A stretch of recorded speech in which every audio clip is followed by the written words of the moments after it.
Hello বন্ধুরা, এতক্ষণ আপনারা মোবাইল স্ক্রিনে যে ফটো ডিজাইনগুলো দেখলেন, কিভাবে এই ফটো ডিজাইনগুলো তৈরি করতে হয় এটাই আমি আজকের এই ভিডিওতে আপনাদের দেখিয়ে দিব। তার আগে আপনাদের কাছে ছোট্ট একটি রিকোয়েস্ট, আপনি যদি আমাদের চ্যানেলে নতুন দর্শক হয়ে থাকেন অবশ্যই আমাদের চ্যানেলটি সাবস্ক্রাইব করে দেবেন আর ভিডিওটি একটি লাইক করে দেবেন। তো আপনারা অনেকেই হোয়াটসঅ্যাপে আমাকে এরকম ডিপি দিয়ে বলতেছেন এরকম একটি ডিজাইন নিয়ে আসেন। সো আপনাদের জন্য এই ডিজাইনটি নিয়ে আসলাম। তো এটা আপনাদের পিএলপি ফাইল হিসেবে দেওয়া হবে। আপনারা ফটো এবং নাম এগুলো সব কিছুই চেঞ্জ করে নিতে পারবেন। সো কিভাবে করবেন এটাই আমি আপনাদের দেখিয়ে দিচ্ছি। তো ফার্স্টে আপনারা পিক্সেল ল্যাব অ্যাপটি ওপেন করে নেবেন। সো আমি অ্যাপসটি ওপেন করে নিলাম। অ্যাপসটি ওপেন করার পরে এরকমটা দেখতে পারবেন। তো এই অ্যাপসটি নিতে হলে আপনারা প্রথম কমেন্টে অ্যাপসের লিঙ্কটি পেয়ে যাবেন, ওখান থেকে আপনারা এই অ্যাপসটি ডাউনলোড করে নেবেন, তাহলে কিন্তু আপনাদের পিএলপি ফাইলগুলো কাজ করবে। সো যাই হোক, আপনারা অ্যাপসটি ওপেন করার পরে এরকমটা দেখতে পারবেন। এরপরে 3 লাইনে ক্লিক করবেন অ্যান্ড এখান থেকে ওপেন ডট পিএলপি ফাইলে ক্লিক করে দেবেন। এরপরে ডট পিএলপিতে ক্লিক করে দেবেন। দেন এখানে আপনাদের ডাউনলোড ফোল্ডারটি ওপেন হয়ে যাবে। এখন আপনাদের দেখাবো আপনার পিএলপি কিভাবে পিক্সেল অ্যাপে অ্যাড করবেন। ঠিক আছে, অ্যাড করার জন্য এখান থেকে আপনাদের ওই পিএলপি ফাইলটি সিলেক্ট করতে হবে। অবশ্যই পিএলপি ফাইল লিঙ্কটি আমি প্রথম কমেন্টে দিয়ে রাখবো, ওখান থেকে ডাউনলোড করে নিতে হবে। আর ডাউনলোড করতে গেলে আপনাদের 4 সংখ্যার পাসওয়ার্ডের প্রয়োজন হবে। পাসওয়ার্ড আমি ভিডিওর স্ক্রিনে বলে দেব, অবশ্যই আপনারা সম্পূর্ণ ভিডিওটি আগে দেখে নেবেন, তারপরে পিএলপি ফাইলটি ডাউনলোড করে নেবেন। তো এখানে দেখতেই পাচ্ছেন আমাদের ফাইলটি এখানে রয়েছে। সো আমি এই ফাইলটির উপরে ক্লিক করে দিলাম। এরপরে ওপেন অ্যান্ড অ্যাডে ক্লিক করে দিবেন। ঠিক আছে, এরপরে ব্যাক বাটনে প্রেস করবেন, তাহলে দেখতে পারবেন পিএলপি ফাইলটি এখানে ওপেন হয়ে যাবে।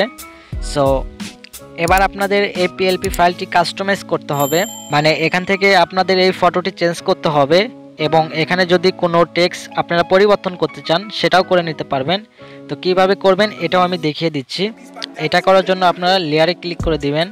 লেয়ারে ক্লিক করলে আপনারা এখানে সবগুলোই দেখতে পারবেন। ঠিক আছে, অবশ্যই সবগুলো এখানে লক করা রয়েছে, আপনারা এগুলো আনলক করে নেবেন। এই তালা আইকনে ক্লিক করলে কিন্তু এইগুলো আনলক হয়ে যাবে। সো এইভাবে আপনারা খুব সহজে আনলক করে নিতে পারবেন এবং এখান থেকে আপনারা ফটোটাও আনলক করে নেবেন। আনলক করলে আপনারা ফটোটাও চেঞ্জ করতে পারবেন।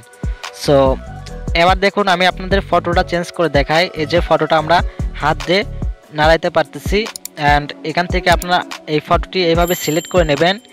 এরপরে মাঝখানের এই অপশনটাতে ক্লিক করে দিবেন অ্যান্ড এখান থেকে আপনারা রিসিলেক্ট অপশনে ক্লিক করে দিবেন। রিসিলেক্টে ক্লিক করলে কিন্তু আপনাদের গ্যালারি ওপেন হয়ে যাবে অ্যান্ড এবার এখান থেকে আপনারা আপনাদের ফটোটি অ্যাড করে নেবেন। এখান থেকে আমি যে কোনো একটি ফটো অ্যাড করে আপনাদের দেখিয়ে দিচ্ছি। সো আমি এই ফটোটি নিয়ে নিলাম অ্যান্ড এখান থেকে আপনারা এই দুইটা অপশন পেয়ে যাবেন, দুইটা সাইজ। এই দুইটা সাইজের যে কোনো একটা সাইজ আপনারা বেছে নেবেন। ঠিক আছে, তো আমি এই সাইজটা নিয়ে নিলাম অ্যান্ড এখান থেকে আপনারা রাইট অপশনে ক্লিক করে দিবেন। এরপরে ফটোটা কিন্তু এখানে চলে আসবে। দেন চাইলে আপনারা একটু ফটোটা বড় করে নিতে পারেন, তাহলে এখানে অ্যাডজাস্ট করতে ভালো হবে। সো এই যে দেখুন আমি ফটোটা এইভাবেই রেখে দিলাম। ওকে, এবার এখানে দেখুন সাব্বির নাম লেখা আছে অ্যান্ড এখানে আপনারা powered by VK all box. So এগুলো আপনারা চেঞ্জ করে দিতে পারবেন। এটা করার জন্য আপনারা এই লেখাগুলোর উপরে হাত দেবেন। হাত দেওয়ার পরে আপনারা ডাবল ক্লিক করবেন। ডাবল ক্লিক করলে কিন্তু লেখাগুলো সিলেক্ট হয়ে যাবে অ্যান্ড এখান থেকে এগুলো কেটে দিয়ে আপনারা যেটা লিখতে চাচ্ছেন সেটা লিখে দিবেন। ওকে, অ্যান্ড এখান থেকে সাব্বির নামটাও সেম এইভাবে আপনারা চেঞ্জ করে দিতে পারেন। সাব্বির নামটি কেটে দিয়ে আপনারা আপনাদের নাম অথবা আপনাদের ফ্রেন্ডের নাম লিখে দেবেন। ওকে, সো বাকিগুলো এরকমই রেখে দেবেন। এরপর এটা আপনাদের গ্যালারিতে সেভ করার জন্য আপনারা 3 লাইনে ক্লিক করে দিবেন অ্যান্ড এক্সপোর্ট ইমেজে ক্লিক করে দিবেন। এখানে ফরম্যাট অবশ্যই আপনারা পিএনজি করবেন আর এখানে ডিফল্ট থেকে আলটা করবেন। এরপরে সেভ টু গ্যালারিতে ক্লিক করবেন।